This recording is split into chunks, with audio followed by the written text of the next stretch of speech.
Hello.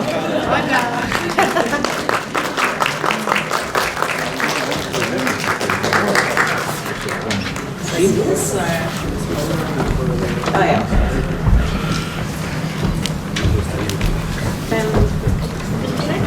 Nee, du bitte.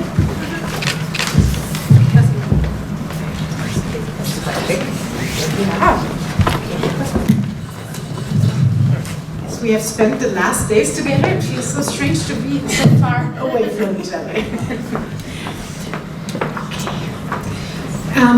Welcome again to the Goethe Institute. It's wonderful to have such a full house on this very special occasion of this press conference in the frame of our 23rd festival, Festival de Cine Alemán.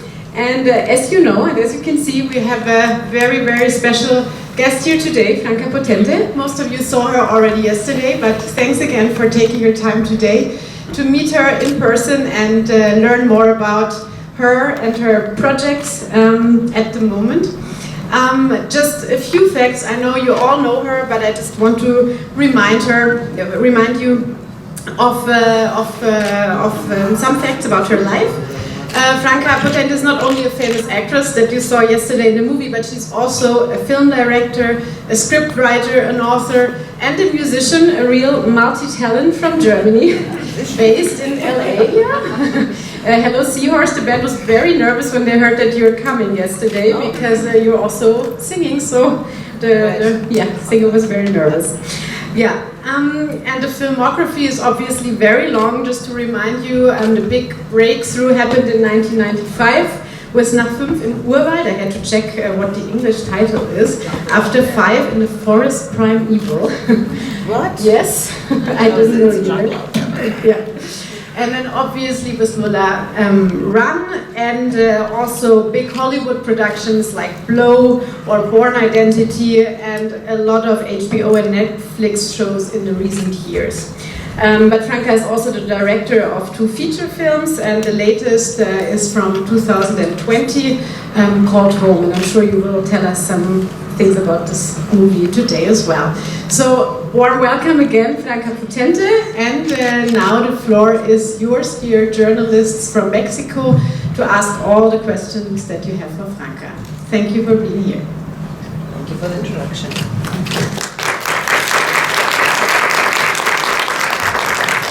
Hola, Mario Manjarres de Televisa Espectáculos. De todas maneras se oye.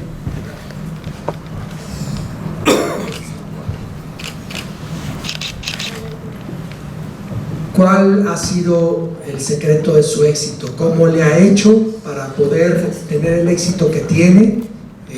¿Cuáles son sus cualidades por las cuales ha podido llegar hasta donde ha llegado? Gracias. Ahora sí.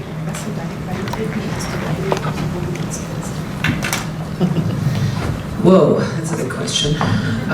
So the question was, how did I get where I am now? I don't know. It's a really big question. It depends also, like, what you mean where I am now. I have 2 kids. I live in LA. So how did I get there, right? I think, like anybody,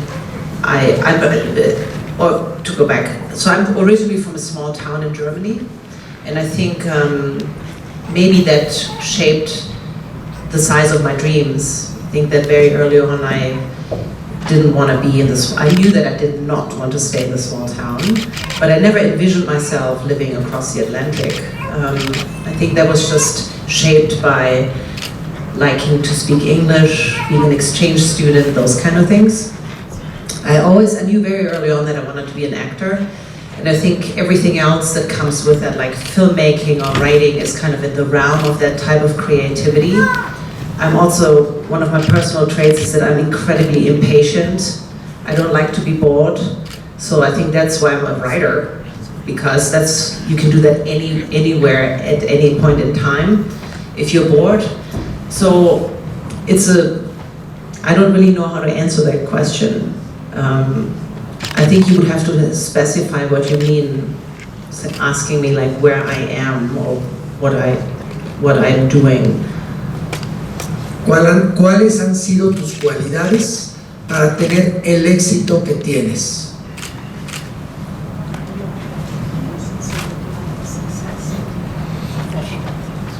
Again, I can't answer that because it's self-promoting, and I don't know. I feel like you put the saddle on the horse the wrong way with the question. I can just. I put it this way. I can only tell you this. I do what I want to do.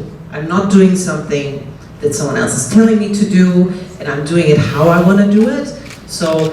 Does it make me a stubborn person? Maybe. Does it make me a persistent person? Maybe. I don't know. I can just tell you that I'm fortunate enough and lucky enough to be able to do as a job what is also my passion, what I enjoy seeing, what I support in other people.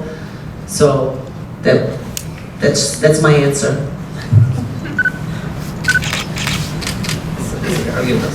Bueno, yo quisiera preguntarle.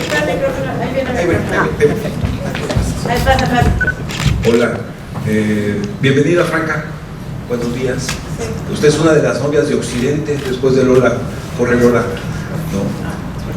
Entonces, ¿cómo? Que usted es una de las novias de Occidente después de su película Corre Lola Corre, ¿no? Se nos clavó a muchos en una generación, importantísimo, ¿no? Su papel, ¿no? Gritando Mani, ¿no? Es uno de los grandes momentos de la filmografía alemana.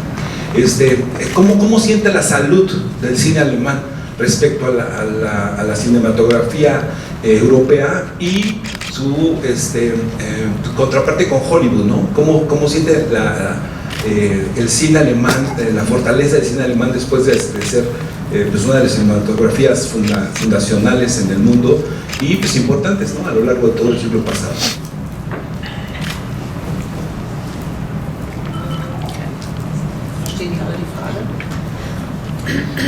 Thank you for the very complex question. I've been living in Los Angeles for almost 20 years now, so I'm a little bit removed from the German, from the very detailed contemporary German film market. I think I would generalize it a little bit more. I think European film is very important still, to balance out like what's happening in Hollywood. We had a strike where nobody worked for a year, and the strike is over now for 6 months or so, but I can only tell you that the landscape of filmmaking has not recovered yet. There's very, very little work right now in America, and I think that there is an understanding that you can't just do Marvel films, but the question is, what else are we doing? So we don't know yet what's happening to American independent film, which is why I think that this is also a chance for European independent film to be recognized and fill that void, maybe. And I think for these kind of market reasons, but other reasons as well, I think that, like the whole world of film globally has become smaller and more accessible. I see it being here. Like the interaction between, we're in Mexico City, we're seeing German films and we're talking to other artists. So I think that it's a market that's accessible for all of us and to kind of see what everyone else is doing. But I think the world is at a place where politically, everywhere, things are shifting, which in art is always very interesting. And then we always want to see what does Europe do, how does everyone else deal with the same questions. So, especially after our election, that I expect a good outcome with in the States, I think it's going to be very interesting to see also what that does for art funding and all the things. So, I can't speak to current German films, to be honest with you, because I'm not on par. It's interesting enough still for me, like to work in Germany. I think they're still, because they have an incredible art funding and film funding.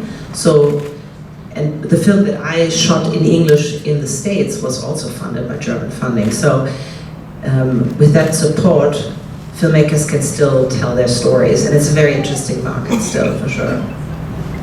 Maybe just to add to this, we also have the director of German films here with us, Simone Baumann. So maybe after this press conference, you could also ask that question one more time to Simone Baumann.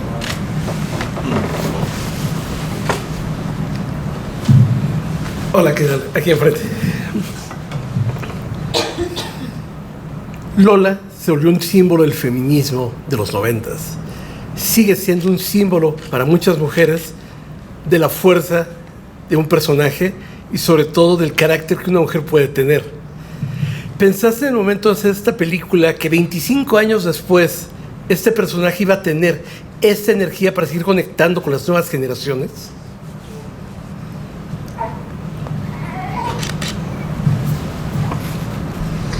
I think when we made the film, we didn't know, we could not predict anything that would happen with the film. I think everybody involved in the film, we felt that we were part of something special that was just special to us in that moment. But I think it was my very first experience to understand that in a creative process, if there is today you would say if there's a vibe, yeah, if there's like an energy that everyone is plugged into, that is actually something that does translate in the result with the audience. I didn't know that at the time. I'd never made that experience. Like I had done movies, but it was never did never feel that special, or there was never that energy, because that doesn't happen very often. And I think that when we made the film, we thought we had something cool, but we thought it was very niche-y. We thought it was maybe going to be a film that would show on an art channel or something like that. So when, you know, festival after festival happened, and then we got distributed in America and all these things, it was kind of like Christmas that never ended. There were all these gifts and they kept getting bigger. And so there were so many connections made with the film. And you have to be, you know, just to be clear, that's a 1 in a million. It doesn't happen all the time. And it took me years until maybe today to realize what I was part of.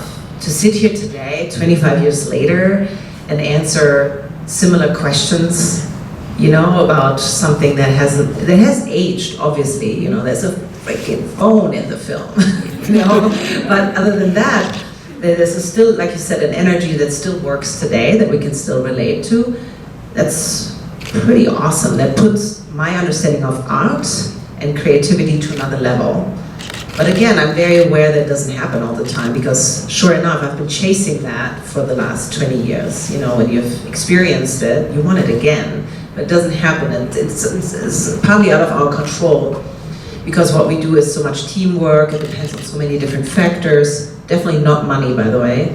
You know what I mean? So only today, you asking me this question, I can say yes. I'm realizing it today, how cool that was. Hi Franka, how are you? Hi. A couple of questions. The first one, how was it to see your movie 25 years later with a Mexican audience? And the other one is related to the music. How is music relevant to you in order to create your project? Thank you. So the film that you saw, the version, is a 4K restoration. So basically the movie got a facelift, and it got a really good facelift. It's one of these facelifts where you're like, whoa, you look good, did you do something? I'm not sure. There was a famous scratch on the 35mm copy that drove him nuts, because we didn't have the money. You couldn't erase it, but we also didn't have the money to reshoot it. And it's kind of crazy to see that scratch gone. It's gone. It's crazy. The film looks really good. And to see it come alive in like different parts of the world with a different audience, obviously it was a fantastic, huge movie theater, is amazing, because you know what we do is nothing without an audience. Nothing. That's what we do it for. So that was amazing. And the music in a film like Lola is of course very important.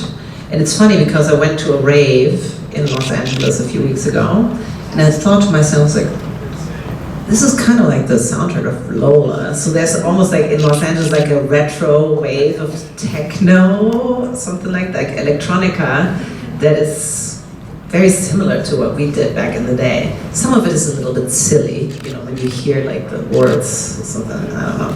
But it's kind of fun in a nostalgic way. I don't know if that answers your question about the importance of music in films. I know that after Lola, I can't speak for him, but Tom changed his approach. I think that because he composes a lot of the music himself, and he does it before or during the process of shooting. But that was not the case with Lola. We did that after. Okay, thank you. Hola, dos preguntas. Aquí. ¿Quiénes son tus directores o directoras favoritas de México? ¿Y te interesaría trabajar con alguno de ellos si hubiera alguna oportunidad? I'm going to say, of course, Guillermo, Inarritu, and then yeah. I mean, those are the top three. What women do you have? I'm sure you have great women directors. No? Like female directors that are amazing? I'm sure you do. I'm always open to work wherever with anybody. I prefer difference, if that makes any sense. I find like that working with people from different countries, they offer different perspective. And for me, at my point in my career, like that's more interesting because it feels like a little looser, kind of, you know, like when you connect with someone that's maybe not your ethnicity or that comes from a different place, where you meet, we meet now in the English language.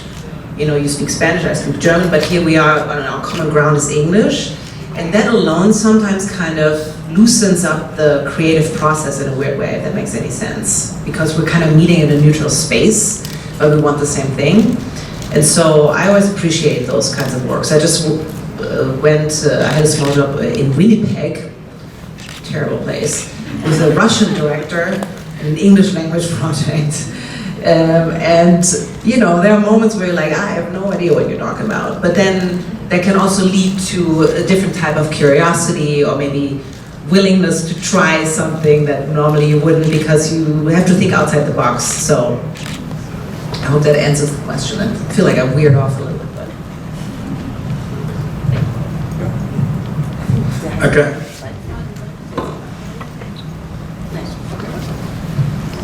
Reelaborando sobre la pregunta que hizo nuestro compañero de la jornada, tal vez no el cine alemán actual, pero por ejemplo hay 3 películas, Transformers 1, que es básicamente Metrópolis en cuanto a los decorados y demás, solamente que tecnificados. Beetlejuice, que es obviamente el gabinete del Dr. Caligari, y también la de Speak No Evil, que es básicamente las angulaciones con triangulaciones, movimientos de cámara y eso, que inició el expresionismo alemán y el cine de los años 30 en Alemania, etc. Entonces, preguntando no tanto sobre la influencia del cine alemán actual en lo que es lo que estamos viendo en las pantallas de todo el mundo, sino esa influencia que quedó de los orígenes del cine alemán, que inventaron básicamente lo que estamos viendo 100 años después en el cine actual. ¿Cuál es su opinión al respecto? That's a great question. I haven't had breakfast yet. You know that you could write a dissertation about that. And obviously it's your topic, so you're testing me on it. I'm not really sure what exactly your question is, but I do agree with you that, yeah, of course, Fritz Lang and you know, architecture in film. I wouldn't say it's only inspired by German architecture or culture or art. I think that, you know, it's other French or Spanish or filmmakers or artists that have that influence. I mean, it's really difficult when you plan a film. I'm speaking as a director, not as an actor. When I directed my film, interestingly, the DOP, the cameraman, Frank Riebe of Run Lola Run, 25 years later, was my DOP for my film that I directed. And in my film is not really playing into what you're addressing. My film is very handheld and stuff, but of course you sit down, you storyboard, and you make reference of films that you like. You talk about light and dark and the grain and what you want it to look like. And to be honest with you, Fritz Lang and all those guys are not Méliès. I mean, that goes far, far back. You know, I think there is a place for that. For me personally, I like very current material. I like my visual taste is very grainy, it's very handheld, which is quite the opposite, I think, of what you're addressing. But I do appreciate that kind of architecture that you're mentioning. And I'm gonna go crazy and say that when I saw art yesterday, when I saw brutalist buildings, when I went to the Museo Antropologica or Moderno and Tamayo, I feel a kinship to that type of architecture. Maybe that is the closest to answering your question. You know, like I find the angles and the lines and all the things that I see here a lot in architecture, seems familiar to me. And I know that's not a very streamlined answer to your question, but that was a very big question. I appreciate your knowledge about those things. There was a wonderful exhibition recently in the Museo de Arte Moderno about the relationship between Bauhaus architecture and the Brutalist architecture. We should find a catalog for you. Definitely. Hello, Franka. Here. Welcome to Mexico. I'm so happy to meet you. Thank you. The question is, apart from you and maybe Marlene Dietrich and Diane Kruger and I don't know, there are not many German actors who have had long careers in Hollywood. Why do you think is that maybe an incompatibility of artistic philosophies? I wish the answer was that deep. I think it's the accent. Really, I think it's the accent. I mean, like, I cover a lot of ground living in LA. Like, I get like Israeli, I get like, oh my God, like Armenian, all the things I've played where you're like, you are aware I'm German. And they're like, yeah, it's fine, it's all the same. So we cover a lot of European ground, I guess, as actors living out there in LA. Yeah, I don't know. I think it's really more like accent and stuff. Like, I never ever really get any offers to play, and it doesn't really make sense, but like American lawyers or very American parts. So yeah, I'm like the designated Euro person out there, and that's fine. That's interesting enough for me. Thank you.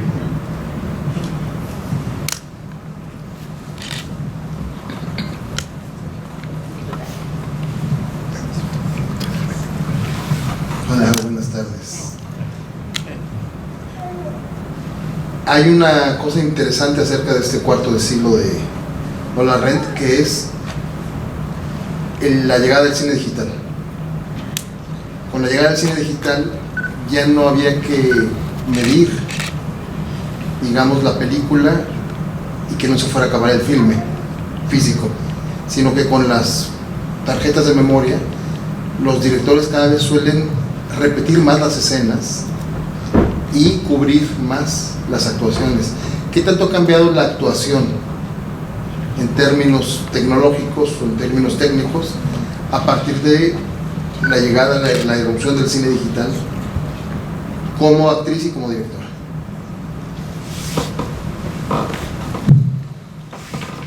That's a really interesting question. Difficult one.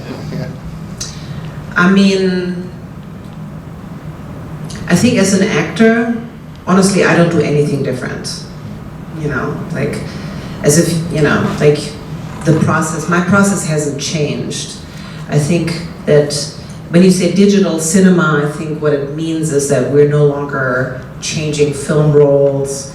We have an X amount of time. It doesn't make it more expensive, blah, blah, blah. And as a director, you know, okay, I can do that in post.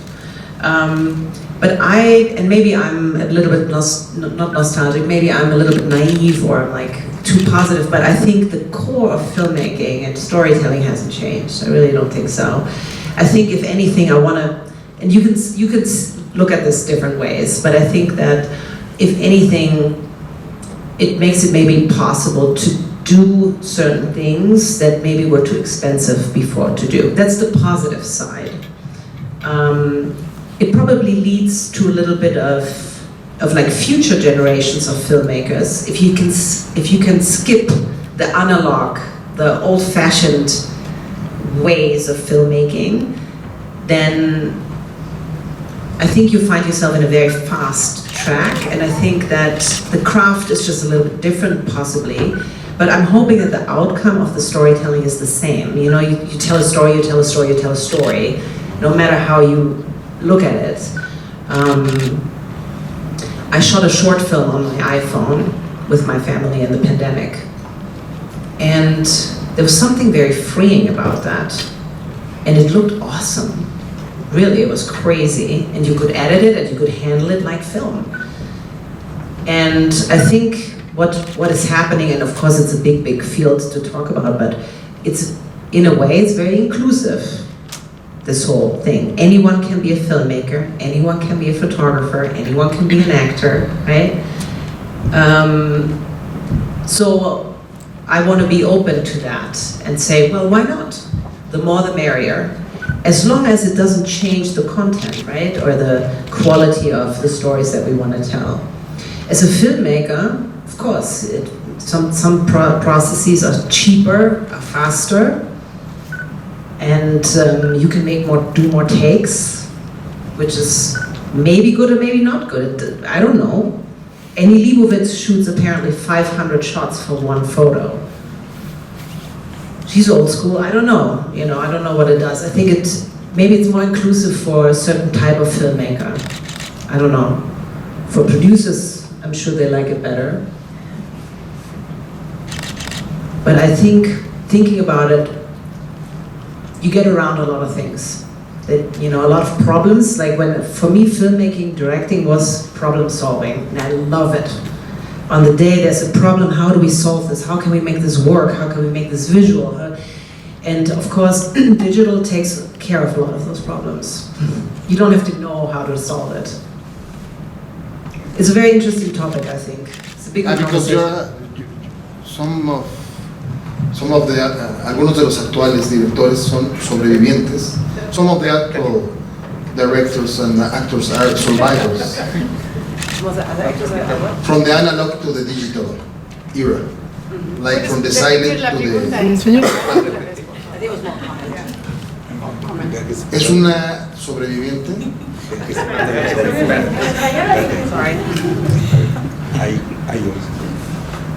El paso del cine silente al cine hablado fue una era diferente, y el paso del análogo al digital, aunque no lo hayamos notado, pero significa otra era, y son sobrevivientes del análogo. Una generación es una sobreviviente del análogo. Felicidades. I like that. I take it.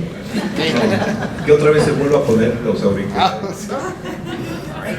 And I know there's someone in the back also. Creativamente, ¿en qué lugar se encuentra Franka Potente ahora? Y si está consciente de esa voz creativa en su cabeza, esa voz que le habla, y cómo la separa de su voz cotidiana, de la que empuja el carrito en el súper, por ejemplo.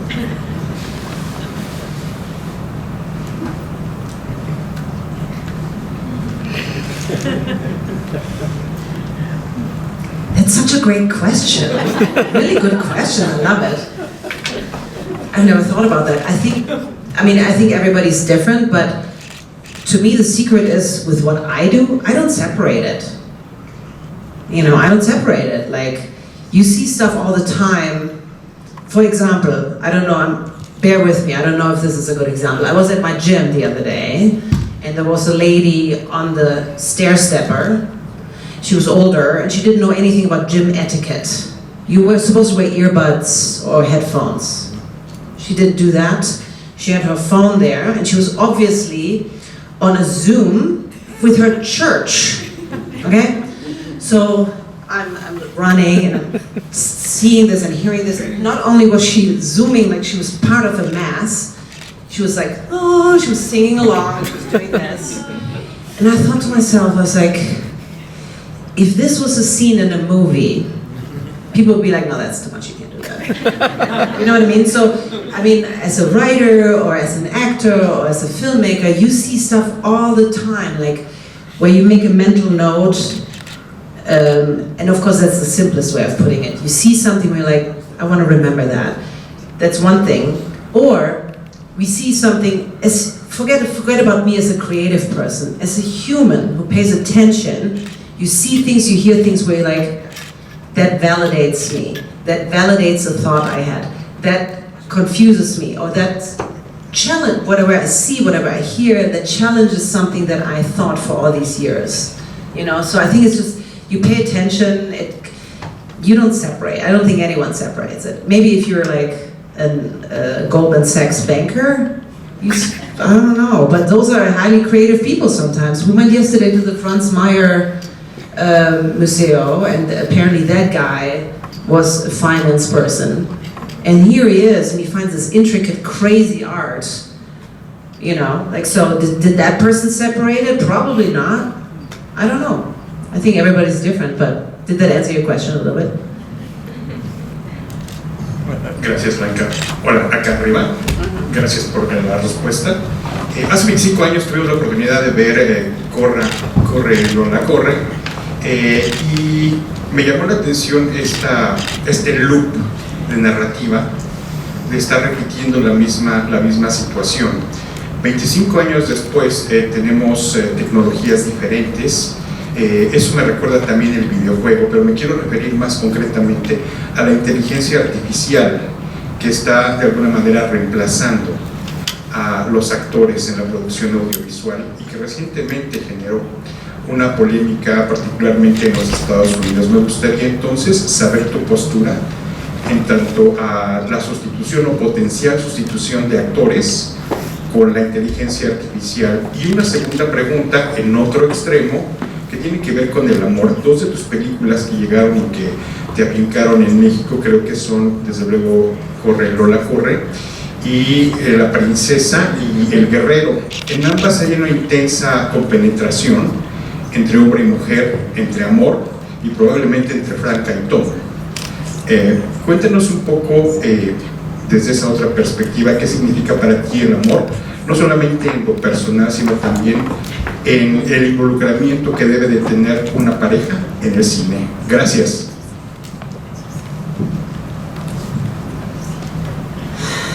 Wow. You guys are not messing around. Nice. Okay, AI. Obviously a wide field. I personally don't think that AI will be able to fully replace actors in front of the camera.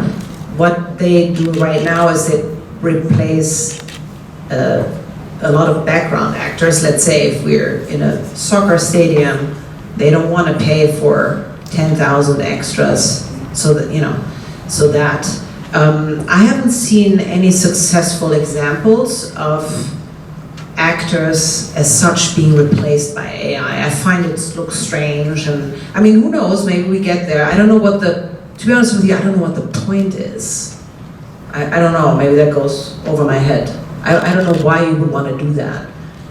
Probably because it's cheaper, I don't know. But I think that the fascination with movies and actors, and forget about cartoon and that right now, is of course that we want to see a feeling developing on someone's face, right? Like, I mean, that's, as a director, what I shoot, that's why there's a camera, that's why we do all the things that we do.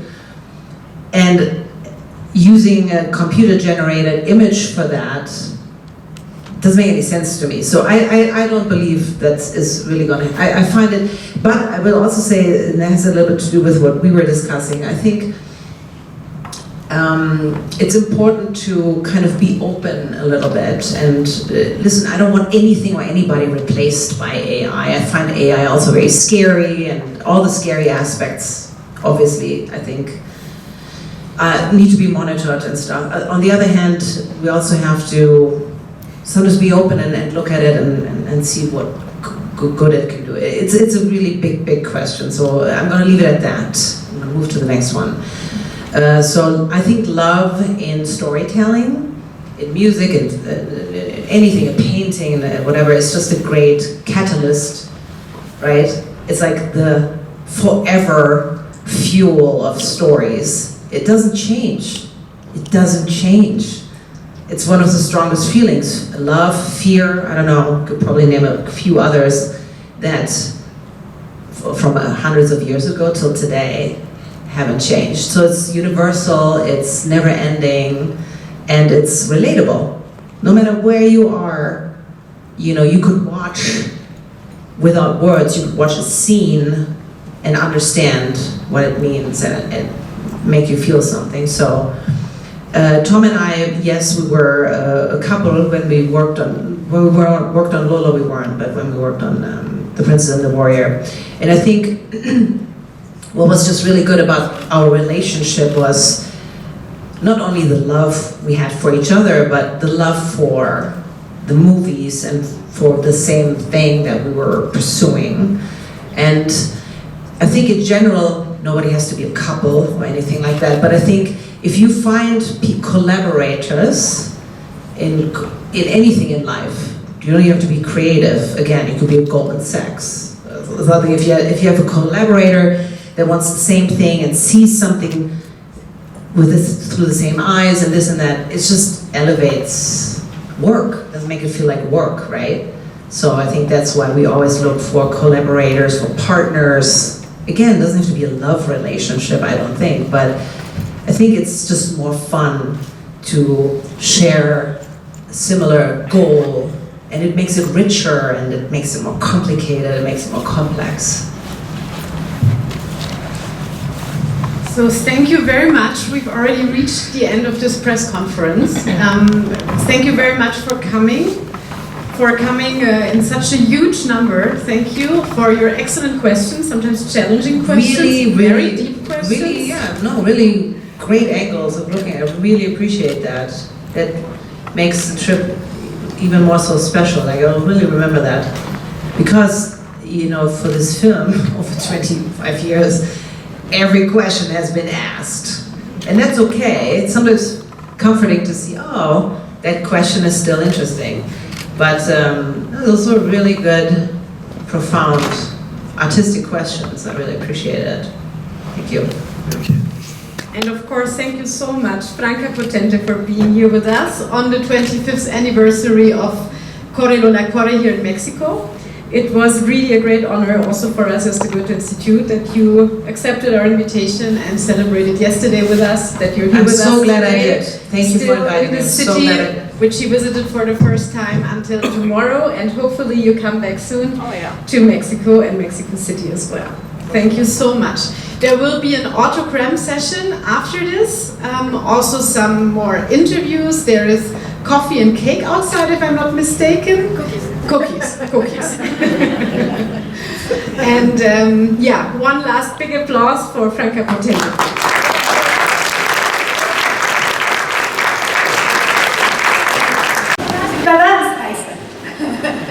Bueno, muchísimas gracias. Espero que no hayan pensado que, fue la única participación que tuvimos con Franka. Les voy a explicar un poco lo que sigue en esta magna noche de nuestro primer festival de cine alemán. Vamos a tener primero, antes de la presentación estelar que estamos esperando de verdad todas y todos nosotros de Hello Seahorse, vamos a tener un Q&A o una sesión de plática con nuestra invitada especial, y agradezco muchísimo a Enrique Solórzano, periodista Stevie de TV, que va a conducir esta sesión. Gracias. Gracias.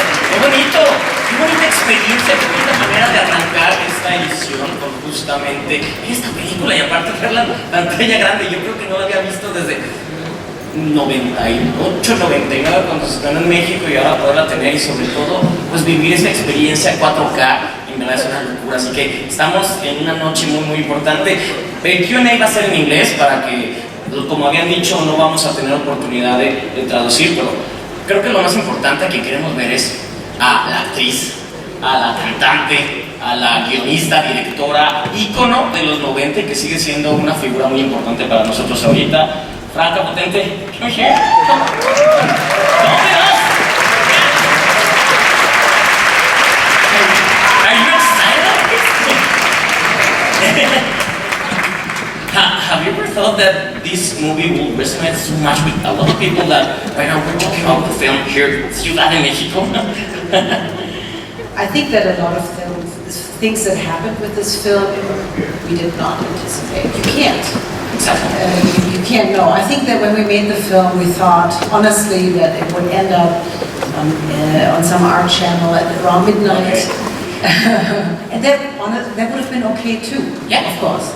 But no, it's all the things that happened with the film and the way how it traveled, we were definitely surprised. And I gotta say, I speak for a lot of the here, we changed our life. It changed my life, and I think a lot of people changed his life. So thank you for that film. Yeah, listen. Changed my life too. Yeah, absolutely. So, well, I think one of the most important things that we have to talk right now is the hair, the iconic hair. So tell me, that was on the script always red, or how do you get into that red? And also, how many times did you dye your hair? It was not red in the script. Okay. I think we tried different wigs. So the idea was always that Berlin at the time, and kind of still is, very monochromatic. And visually it made sense with the running that you would have a color that pops, and I think very quickly we ended up with red because it's just a very emotional, very vibrant color. My hair was coming out of a different production, jet black at the time. Okay. So we had to bleach it 8 times. It was white, it took all day, and then we put in this bright red. It was a color that came from London at the time. Like, it would wash out. So I wasn't allowed to wash my hair for like, I think I washed it once, because the problem was continuity, wash out. But my hair was so dry that it was okay. I think when you're really young and you make movies like that, a lot of things are just okay. They have to be okay. You don't think about it. It's not a priority. Absolutely. But why do you think that a lot of women or men like hair like that, like in that tone of red, after the movie? I don't know. I mean, it was a vibe at the time, it was a look for sure. Exactly. So let's go a little bit back to the past, and I would like to know, how do you get into the film? How do you get casting? Do you talk with someone? How do you get into real life? The classic way, like you get a call from your agent and they have a script, and I had done a handful of movies straight out of acting school, and I remember when I got the script, Lola Run, I was like, what? What does that mean? Like, in German it's like Lola Runs. It was a very strange title to me. And I met Tom, and if you have met Tom, I think a lot of his persona, his charisma is in the film. He's very energetic. He was very enthusiastic about his work and his idea, and he immediately, you have to remember, I was really young, straight out of acting school, artist. I hadn't fully, I was too shy to call myself an artist. And he was this guy, and he was just oozing creativity, and he was just so excited about what we were doing, and he immediately included me. So I felt elevated. I felt like I was really part of something, and that felt really good. It was a first at the time for me, that a collaboration could feel like that. And it never left me. That kind of, you always strive for that kind of feeling again. I know that sounds kind of cheesy, but it's true. It is true. So, do you remember the script that said Lola is running right now, or how did he describe the moment, or how was Lola is running? What we say in the script? Lola is running, yeah. Okay, yeah. I figure. I mean, it's a lot of description. I think what was the first time I read the script was kind of confusing was when it switched to the cartoon elements of the film. Yeah.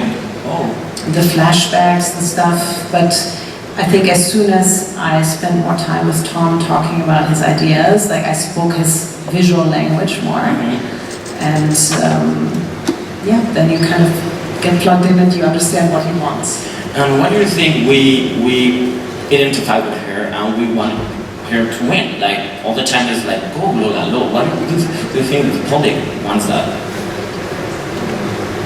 I mean, the premise of the film is based on that very simple idea that, you know, like a human has 20 minutes to rescue another human that they love.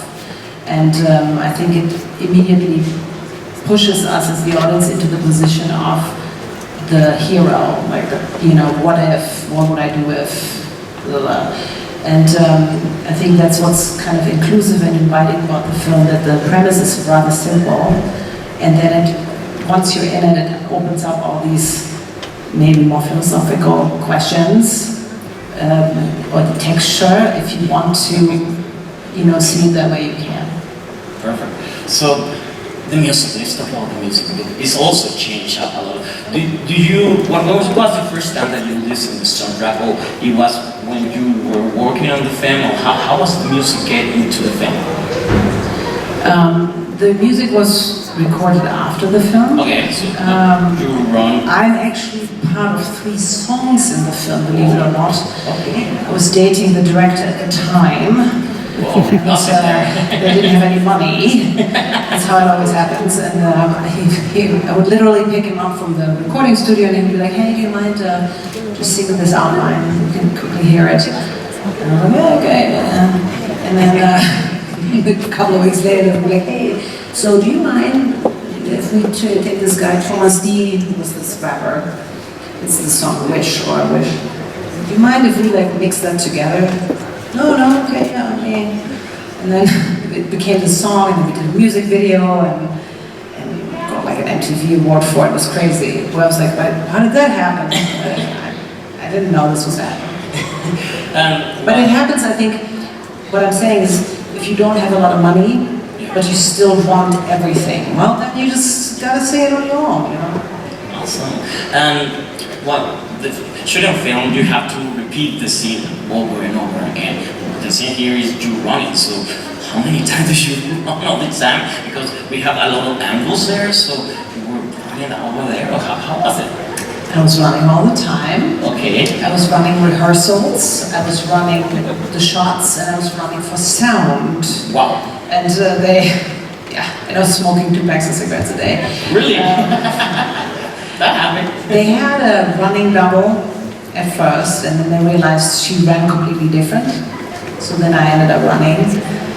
But again, it's like you just do it, you know, like it was part of how we worked.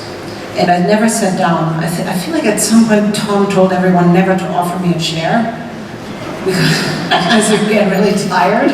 Yeah. So I was never sat down. And we worked like 16, 18-hour days, you know, so those were the days.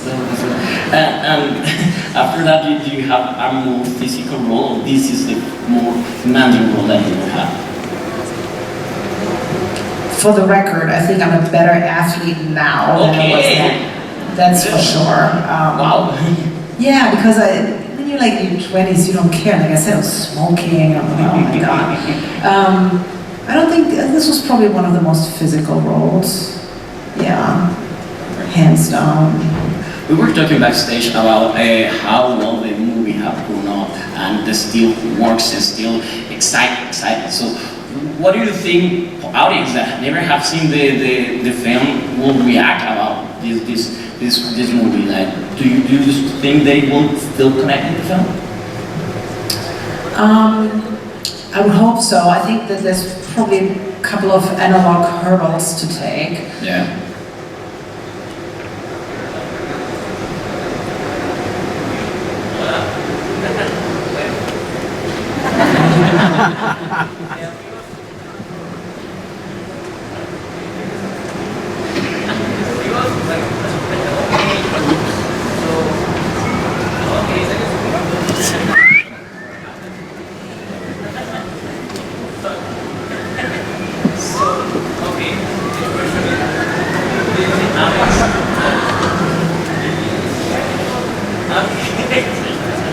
¡Sonido!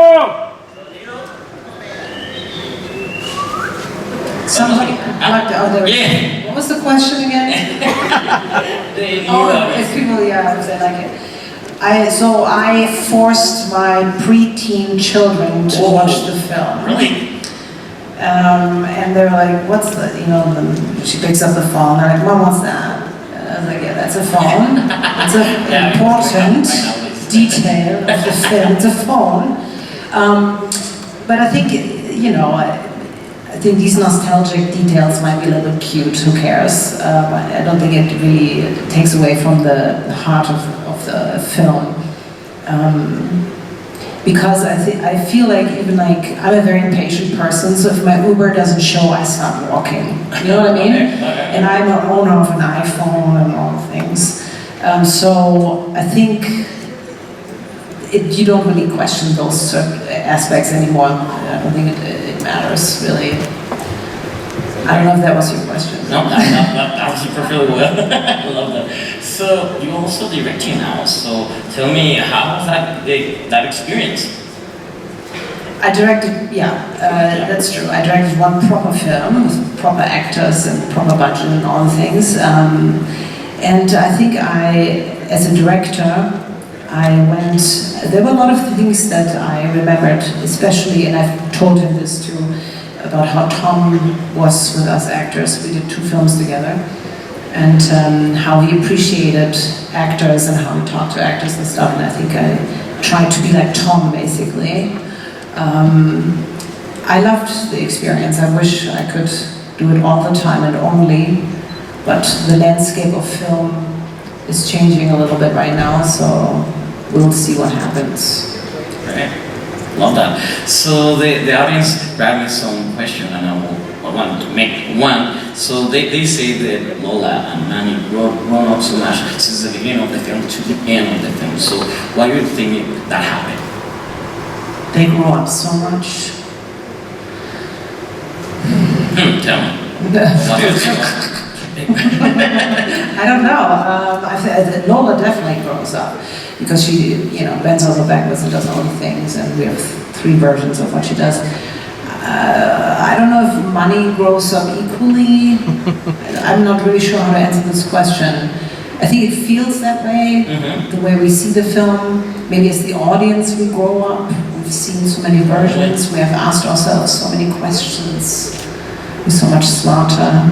I don't know how to answer that question. It's okay. It's okay. Good. Okay, good. I'm glad with that answer. So, also the screaming. Lola screamed a lot on the film, so how was for you screaming a lot on the film? It was great. Yeah.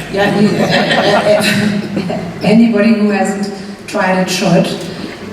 It's very freeing. You realize, oh my God, I've never screamed this loud. And it's very, I think it's very essential for the film that, the film pulls all the energetic stops. There's the running, there's the screaming. I think overall it was one of the first times it was in German film to see a female character basically unleashed. Like she's a beast. She's loud, she's demanding, she breaks glass, blah, blah, blah, all the things. So I think that was what kind of built that character of hers. Perfect. Well, I know you love music, so I got a surprise for you. First, we have to. Do you want to say last words to all the audience here in Mexico? My last words? Yeah, sure. Sounds like I'm gonna die. No, not like that. Not like that.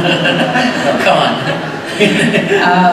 Well, thank you for filling this gorgeous theater and seeing the film after all this time. It feels really rewarding to be part of something that people still come out to see.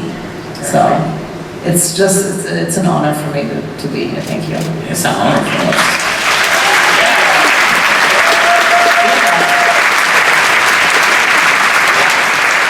Are you ready for the next one? Let's dance. Muchas gracias a todos y bueno, ahora es el momento de lo que están esperando. Los hijos ya están a empezar, así que pues let's go. Vamos. Gracias. Bonita noche.